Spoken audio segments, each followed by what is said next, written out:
So this video is a little bit harder for me to do. It took me 5 or 7, 8 takes. So I tried to, in this latest rendition of it, really cut it down to where it covers enough information to give context, but it doesn't come off so clumsy. I do apologize, it is a little bit longer, and I kind of take you down a different rabbit hole than you're probably expecting, but I promise if you watch the first half-ish, it will really begin to make sense.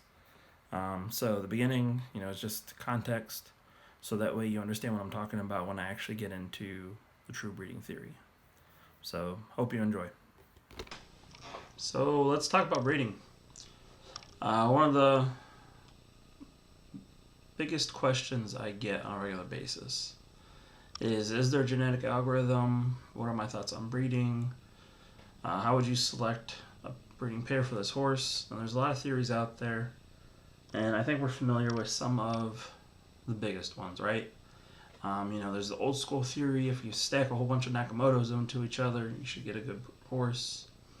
You have Zed Gazette and the whole genetic algorithm and inbreeding, and specialized breeding trees. And then there's also the XYZ guys who've really been becoming more and more popular, and the research is becoming more and more known about base ability and base ability pass down. And also, you have Dan Shannon and his blue balls, and essentially that you have horses that have, they have a high racing ability, but then there's also other horses that have a high breeding ability. And I believe they're all pretty much saying the same thing. So we're going to kind of go through a quick introduction to the XYZ guys stuff and how to interpret horses and what type of horses they are. I'm going to try to keep it quick, but it's context that's needed if you haven't seen the research. And we're not going to go in any super data driven things. This is my interpretation of everybody else's data and how they presented it. So you'll have to, unfortunately, check out all the different channels. I'm not going to show their research. One, because I don't have it, even though I've analyzed it and they've pulled several graphs for me. But two, I don't feel like it's my story to tell from that extent. But what I've really done was I looked for consistencies in everybody's story, and how can that pretty much be translated so us people who don't have huge data backgrounds can kind of understand it. So this is going to be an oversimplification just for the explanation of how breeding, I believe, works. And like I said, this is going to be a generalized oversimplification. So the first horse we're going to look at is Breathless Edge. Breathless Edge is a Z1 Nakamoto. It's very famous. It's one of Poseidon's horses. I believe that he was purchased off Doofy. So if you've been in the ecosystem for a long time, those names should sound familiar. And one thing to note about Breathless Edge is you have the majority of its finishes first through fourth or first through fifth. Very, very few finishes, beyond sixth. And normally that is a very quick indicator of a horse that has a very high base ability. We're not going to really look at odds. Flames at this point, for our purposes, aren't going to have a huge indication on what we're talking about. But if we just go into the horseshoe chart, we do see that Breathless Edge has been run most at 1800 and 2000, it looks like, and the majority of the finished distributions are left leaning, right? Even if we go the opposite direction, we got some left leaning, small sample size, but there's still more first through thirds than there is same amount of first through thirds as there is 10th through 12ths. And we're going to focus on finished distributions because speed matters, but there's a lot of horses that ran their fastest times coming in second. You have a lot of horses, like the horse that holds the current 1,000 meter record, who's on average a little bit slower than the average horse in Zed, but during that one race flew, crazy fast. So because speed's noisy, because speed is a little bit more complicated than just, this is how fast my horse was able to run. We're going to look at finish distribution to characterize these horses. Grandor is another one who's probably even a stronger base ability horse, and you can definitely, see that with these finish distributions. You go to the horseshoe chart, and you got 3 first here, first. There's a little bit of swing down this way, and then all these left-facing distributions. Now, another horse we're going to look at here is Frostine. Frostine is going to introduce a secondary stat, which is distance preference. The XYZ guys were really the first ones to put data behind the concept that there's 3 main attributes, as far as we know, and a way to categorize how a horse wins races. And that's the base ability, which is the horse's raw power, which we saw with Breathless Edge and Grandor having very high base abilities. Frostine is going to also have a high base ability, but it's going to have an extreme distance preference. And the way you can see an extreme distance preference is if we come in here and you see in these sprint distances, there's a very strong bias towards the 10th through 12th. Okay? And then you get to the 1600, flattens out, and then the further away you get back from 1600, it flattens out again. Now the third stat that they talk about is variance. So you have base ability, you have distance preference, and variance. Variance is pretty much your horse's swing, right? So if you think of base ability as its raw power, its raw ability just to run, its raw speed. Distance preference is when it's running at a preferred distance, does it move faster? And if it's at a less preferred distance, does it slow down and finish, at the lower finish positions? And then variance is pretty much a swing of that, right? So can your horse run really, really fast, and does it run really, really slow? And we'll see examples of all those. But for right now, Frostine is a high base ability, high distance preference horse. And like I said, you can see that quickly. If you look at these 2400, 2600, 2200, everything's left leaning. There's barely any last place finishes.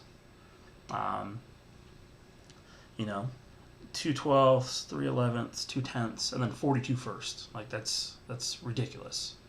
But you come up here to the sprint distance and immediately inverts the other direction, right?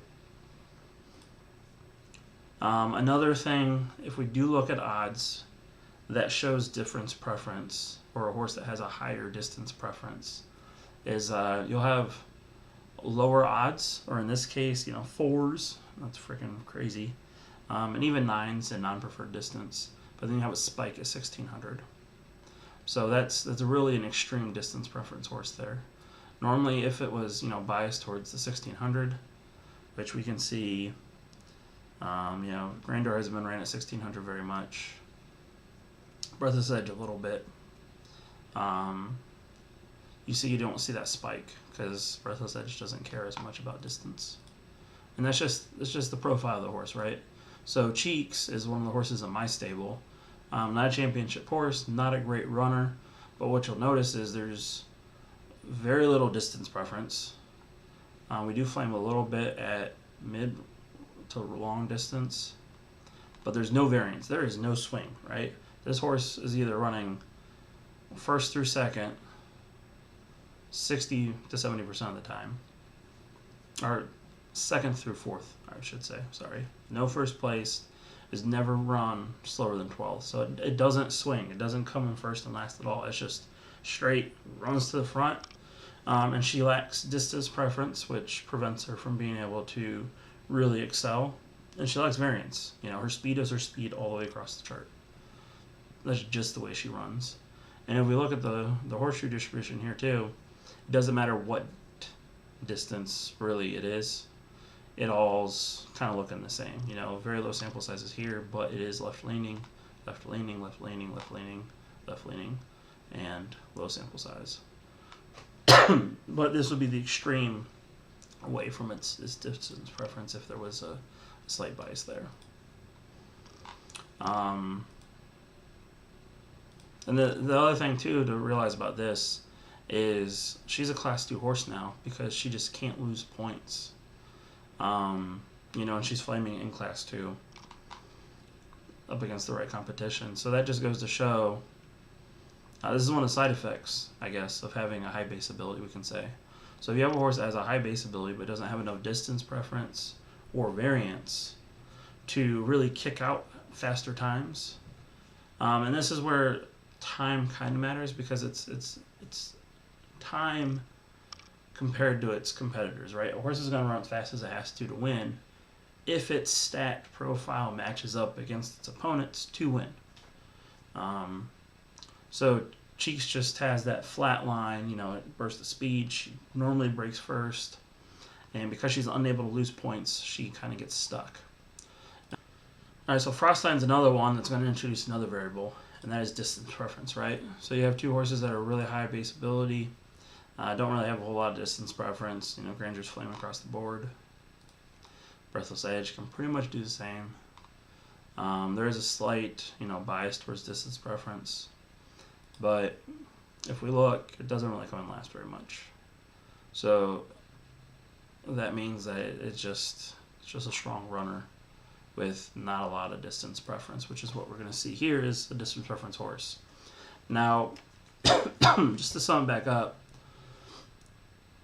the three categories of stat lines is base ability, distance preference, and variance. We all saw what base ability is. It's just the raw power. It's the ability to run fast, right?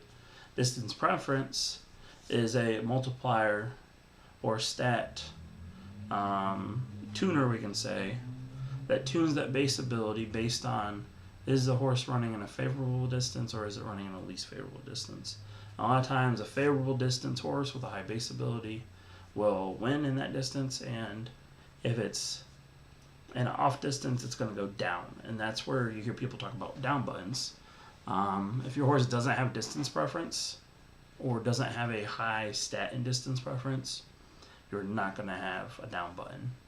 But Frostine does, okay? So if we look at its sprint distances, you can see it has one, but not often, and there's an extreme bias towards the long distance, or last places, right? 10 through 12 is way higher than first through fourths. And then as soon as we cross over 1600, it starts inverting the opposite direction, right? So you got 42 wins and only 7 10 through 12s. Like that's an extreme tilt, right? So that's the signifier of the up button at distance and the down button at sprint. Now, not all horses are going to have this, right? Some are going to have average in all three, which actually makes a pretty strong runner.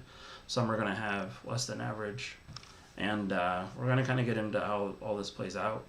A signifier with horses that do have odds that there is a strong distance preference is this spike at 1600 meters. Just because your horse has extreme distance preference doesn't mean it's going to be a monster. And just because you have you know, one of any of these doesn't mean you're going to be able to compete in class 1 or class 2. And that's really why, you know, base ability matters and how your horse is, you know, combined with those other two variables matter so much. So here we have Cheeks. This is a horse in my own stable. She is a low variance horse. Like, it's probably a negative low variance stat. It's so low. But she has above average base ability, especially for being a legendary veteran. Now, the way we see that is if you look, her second through fourths is 70% of her placements, and she's never come in 10th, 11th, and 12th. Now, because she lacks, you know, a high distance preference or any variability at all, that's why she's never been able to win. And because she has no variability at all, it's also why she doesn't come in 12th. We'll see some horses here in a second that do have variance and how that plays out. And then if we look at our U's, even though this is not where she's done her best at the sprint distances, she's still been able to pull seconds and fourths. But everything, for the most part, is left-leaning distributions here. So this is a perfect example of why high base ability isn't always a good thing. Ducky Melon, so she's a Z4 Genesis. Zavos should have higher base ability than the average Buterin. Genesis, tend to have slightly higher base ability than bred horses, if you're just comparing apples to apples, right? So a Genesis Z1 Nakamoto should, in theory, have a higher base ability than a Z2. That really depends on his parents. All details we're going to get into here in a second. But Ducky Melon is a high base ability, high variance monster.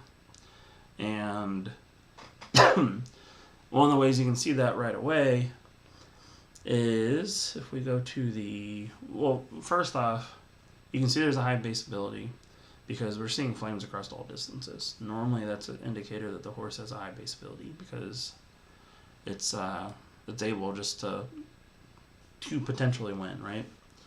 Now you can tell that it has variance because even though it can perform at all distances, even at its preferred distance or its most ran, most success distance, it still has a lot of first and last, right?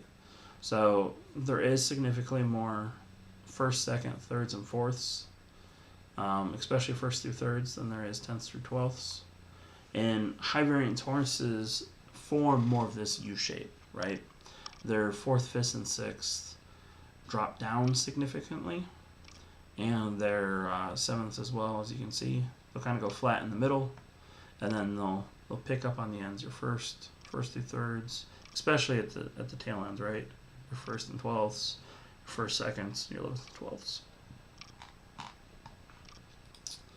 Another example is Desert Rose.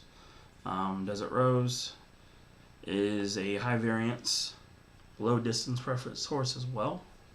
As you can see, she flames at nearly every distance.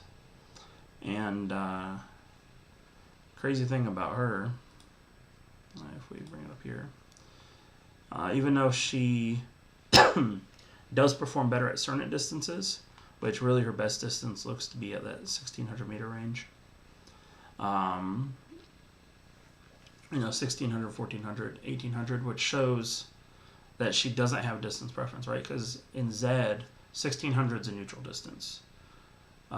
Distance preference is not calculated at 1600 meters. Unless you have a high bias towards that. If you have a highest distance preference stat, normally 1600 you're not going to perform well at, and you'll start performing better the further away you get from that center point. Because the 2400 meter race and the 2600 meter race were added secondary. So the way the data is interpreted there is a little bit different. But for the vast majority of horses that don't have a strong distance preference stat are going to perform really well at the 1400 to 1800 range. And normally spike best at the 1600 meters, which we can see here. Now, if you also look too, if we go to the 2000, she's still able to win, but she loses significantly more, giving her an ability to downclass a little bit. And same thing with 1400 here, or 2400. But because you're seeing these really flat middle distributions and really high first and 12ths through most lengths, that's how you know you're dealing with a high deviation, high variance horse. Now Mula Mula is another one of those horses that does have an extreme bias towards distance preference, spiking at 45 odds to 1600. Could you imagine if you had Mula Mula, you ran her one time at 1600, decided that it was a donkey because it got a 4500 odds, or 45 odds, 4500, what am I talking about? And then he sold this horse that won 3.4 Ethereum. That drove me nuts. And if we look here, there is some variance involved.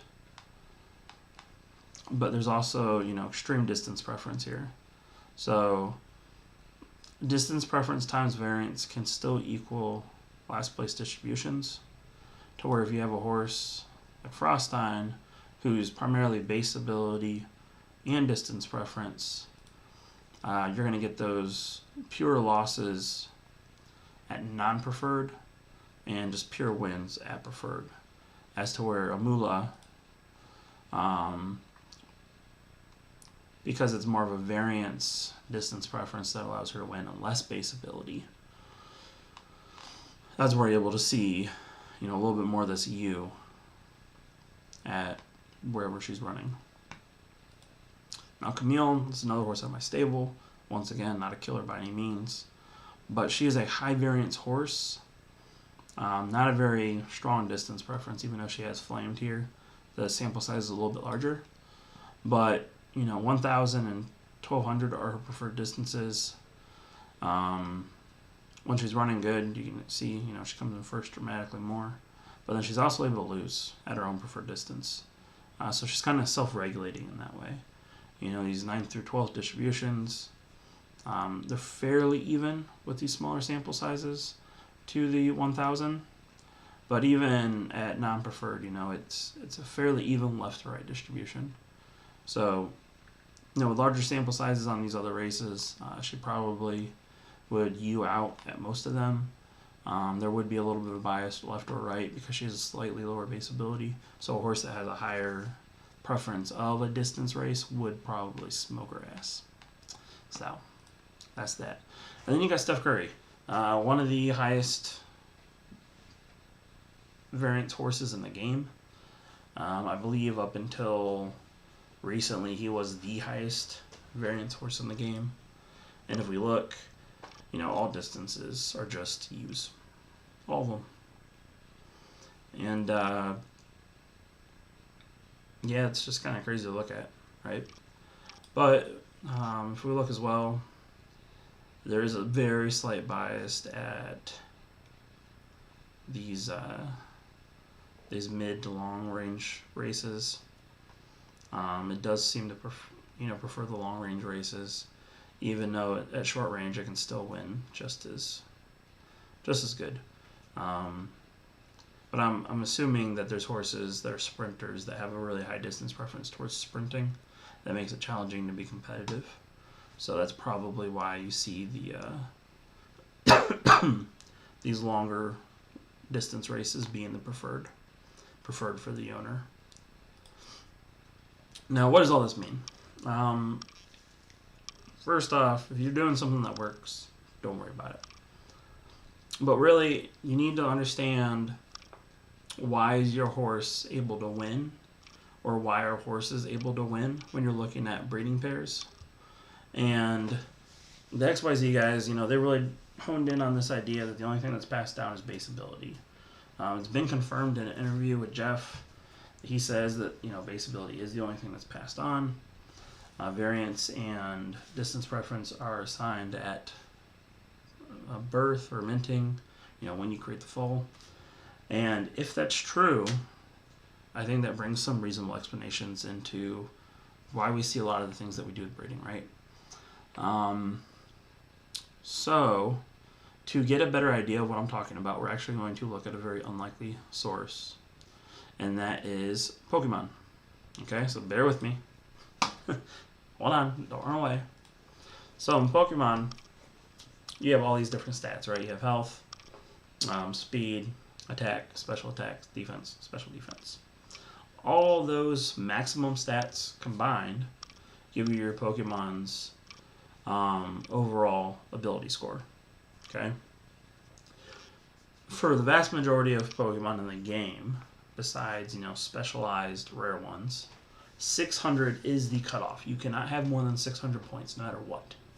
Now, a Pokemon that has 600 points doesn't necessarily always win. There's other things that go into it, weather, something that they talked about, potentially introducing, the different attacks and abilities. All that doesn't matter. But what does matter is there is a cutoff, right? So say in Zed-Run, you can only have so many points. And my theory is because you can only have so many points, If you have a horse like, say, Breathless Edge or a Grandeur, and they have a maximum, they're already at the maximum level of points in the game, the reason why they don't have variance or distance preference really is because there's no room for it, right? Now, Breathless Edge and Grandeur traditionally don't produce good offspring. And to me, that is probably because they pass on so much base ability when they breed that there's not enough room for those randomized stats to come into play. And a great example of kind of how you can see this in like a Pokemon setting is you have these two Pokemon here, Dragapult, Melmetal. They're two completely different Pokemon with two completely different stat profiles, right? Dragapult's got a 122 or a 120 attack and 100 special attack with 142 speed, as where Melmetal only has a 34 speed, right? And don't get hung up on speed because I know we're talking about horses, right? But the idea is that if you're very one-sided, it really makes you hard to perform in various conditions. A random Pokemon that straight comes to mind that has crazy biased stats is a Shuckle. It has a 230, I have a potential 505, right? It has 505 total, but 230 and 230 in special defense and regular defense, and then nothing in anything else. So if we look at a horse like Cheeks, she would be that very high base ability with nothing else in the mix, right? Now,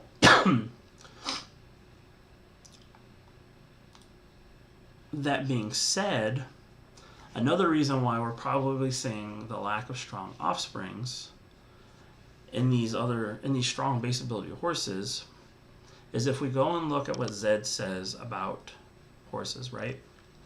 So, to me, the first thing I want to look at is here where they're talking about genotype, right? Genotype refers to the number indicating how far down the lineage or family tree the horse is from its original ancestors. Original, not its parents, its original ancestors. So to me, this tells me that the higher the Z number of a horse is, the further away it is from the Genesis horses in its breeding tree. Okay? So, to me, if you take a Breathless Edge and you breed it with a high base ability Z1 Nakamoto to create a Z2 or a Z3 Legendary, right? The chances are passing down that base ability are really freaking high because you're right there. You're close. So there's a very good possibility that a Breathless Ducky is not going to produce a good outcome because there's too much base ability. You can't have room for the variance or the distance preference to work in there to win that lottery. Now, you can also, breed them together, have room for that lottery, and get a complete donkey, right? But I think best breeding practice would leave enough room in there for it to do so. Now, another thing that I find interesting here is it says that Z1 is the rarest and gives you the highest chance of having a top-performing racehorse. Okay? Now, hold on. If we go to the bloodline chart, it says bloodline will contribute 80% to the overall weighing factor when determining minimum breeding price. So to me, this tells me that the bloodline of a horse, primarily the stud, is the most important thing when breeding. Because you're adding that level of base ability in. Why I think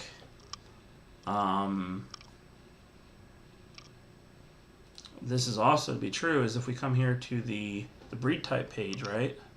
It says all early release Genesis Z1 through Z10 are the purest and cannot be reproduced, right? So we're here talking about breed type and they're referencing genotype again, right? And as far as purist goes, what does Zed Run say purity is? Purity is, the genotype purity, the percent purity that comes with the Genesis horses. And according to what Zed tells us, Z1s and Z2 Nakamotos are 91 to 95% pure, meaning they have the highest base abilities. Now, does the lowest base ability Nakamoto have more than the highest base ability Zabo?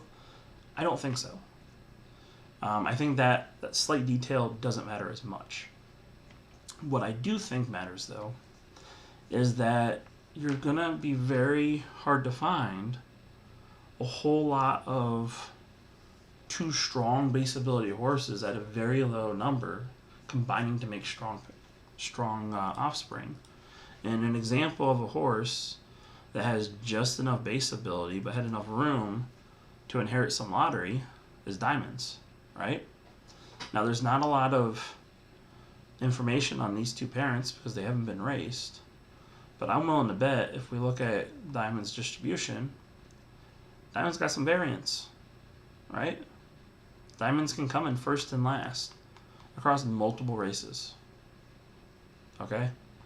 So that tells me that Diamond's parents probably are slightly lower base ability Nakamotos, and that's what gave Diamonds the ability to pull some variance in.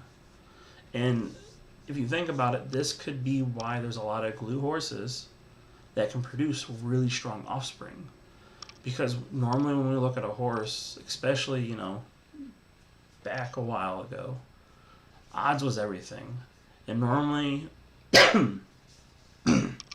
a horse that pulls good odds across the board has a pretty good base ability. And then distance preference and variance where it's kind of secondary. And a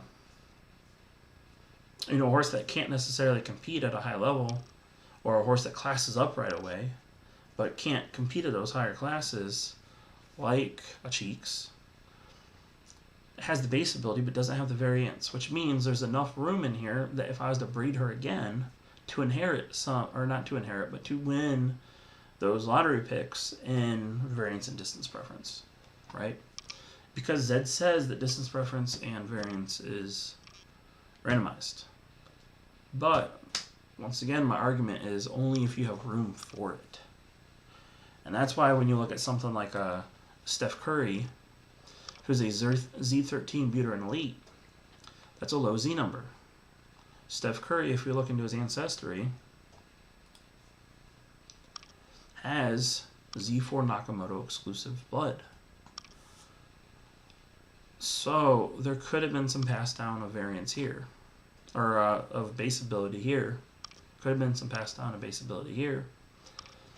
And because it was bred with a Buterin Genesis, Buterins are lower Z numbers. They have slightly less base ability for sure. Some of them have way less base ability. And that just gave them the right amount of space to be able to get the right stats. And even if we look real quick, just for curiosity's sake, right? I have spoken. If we look at a lot of the other horses here, you can see they tried to reproduce Steph Curry several times. And Steph Curry is just one of those very lucky horses that won the lottery. And as you can see, it's not that easy to win the lottery off all these other horses. Especially, like, I'm not going to dive into everything that's been done, but like Steph Curry's half-sister's decent. Golden State Warriors, maybe, I don't know. But this is just kind of the outline of what I'm thinking, right? And see, this is why we probably see things with skip generation, especially with, the Breathless Edges and some of those prestigious Nakamotos that don't have great kids, but they have great grandchildren. And that's also probably why a lot of the Buterin guns, like a Charlie Chevelle, if we look at Charlie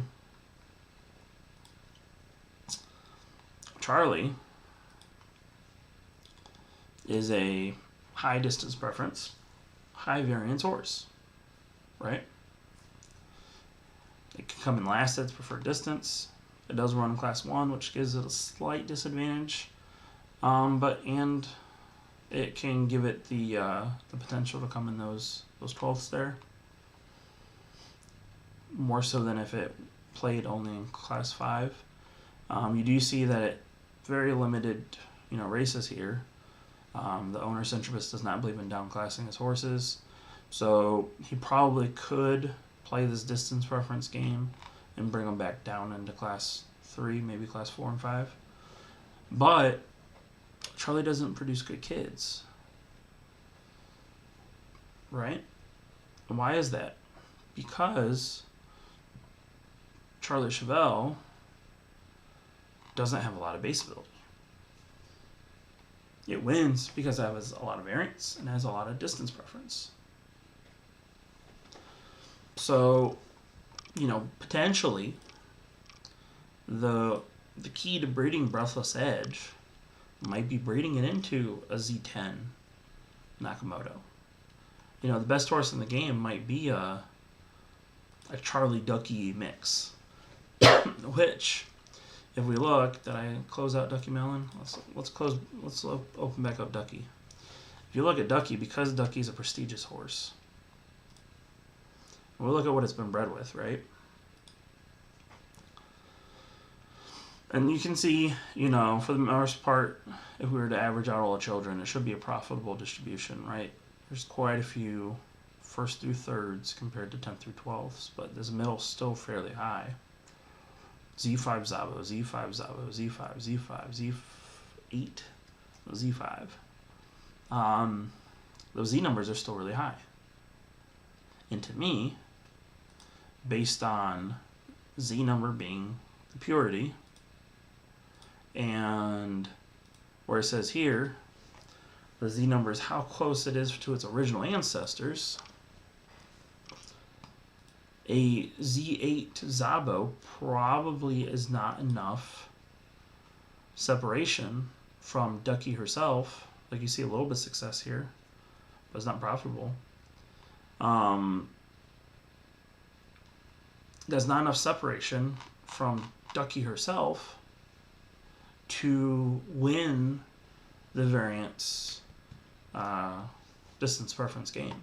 Because as we saw with Frostine, right, wherever Frostine went, you don't have to win both as a bred horse, right?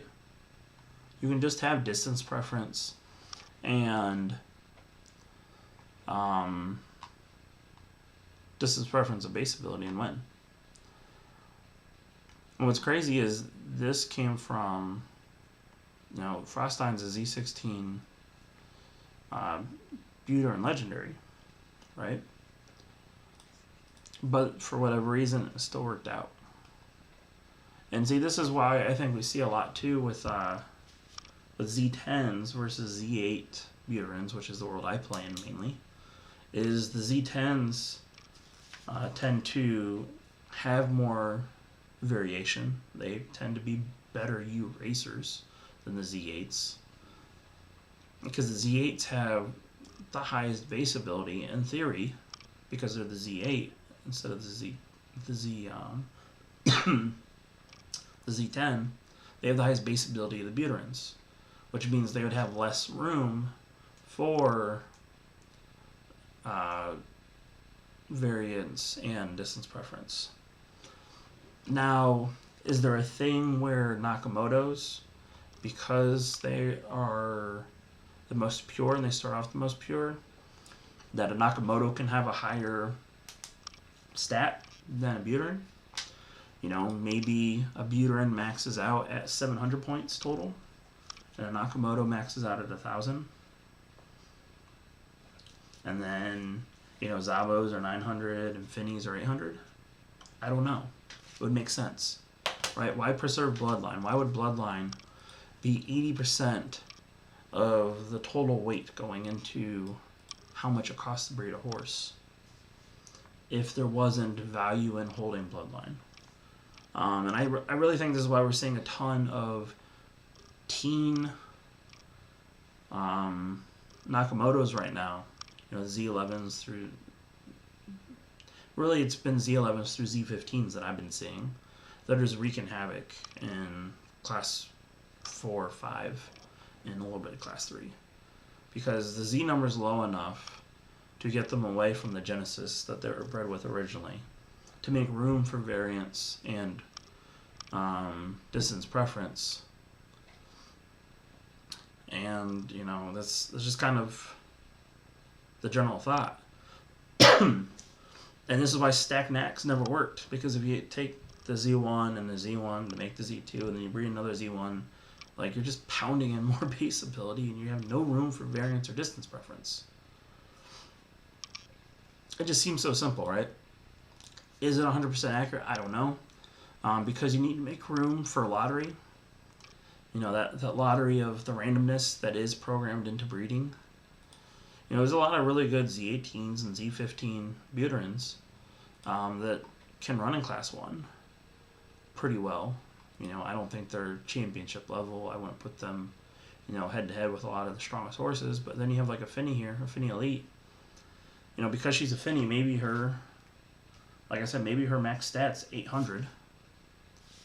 And then you give her the ability to have distance preference or variance, like she has variance, and she can just win at 1600. Like, I don't know, but that's my thought, you know. I think the Z number brings you as close to the original, and I think it's really strange that it said original, right? Z numbers to the original. Then you have your bloodline, I think is probably your max amount of points you can have. And then your elite and everything else, I think really is just, I think it matters. But I think once we figure out this, I think if you take the 100 best elites and put them against the 100 best legendaries in a year, I think the elites are going to be much stronger racehorses. That's just my feeling. It's what my intuition's telling me. Just because based on these things, right, it just makes sense. And I think because a lot of the most prestigious horses in the game, you know, your Breathless Edges, your Grandors, they've been protected so strongly and prevented to be bred with, you know, weird bloodline. Like, why would you breed a Zabo? Like, why would you take a Ducky Melon and breed her with a Charlie Chevelle? Like, why would you make a Buterin baby out of that? It's really hard to do, especially if you're planning on selling the offspring. You know, a legendary Zabo sells for significantly more right now than a legendary Buterin. Of course it should, but even taking a Donkey Zabo, why would you breed it into a Ducky Melon before knowing this, right? I really think, though, if we start taking base ability and finding that right combination of what class do I want to be in, so I need, you know, this amount of baseline base ability based on the parents, and then how much room do I need, you know, what's that perfect combination of space for variance and distance preference to play out. Start breeding that way. I think we're going to start seeing a lot of success. And honestly, this brings me to my final point. Maybe this is a complex genetic algorithm, and maybe that's why it hasn't manifested yet. Maybe it's because we've been playing the wrong game. You know, there is reason to believe, at least from a conspiracy theory, that if you take horses that have similar distributions and bring them together, you're just creating opportunities for a duplication of its worst trait, especially if the base ability degrades, right? Like Charlie Chevelle, with even less base ability, isn't probably going to win a $500 entry free race in Class 1. Probably won't. If it loses any base ability at all. To where, yeah, I'm trying to articulate everything that's going on in my head, right? And it's hard to kind of convey by myself in a room, going over notes and looking at this. I think I've really driven the points home that I'm trying to make. So, you know, as always, feel free to reach out. If you have any questions, let me know. But we're gonna end this video now, and yeah.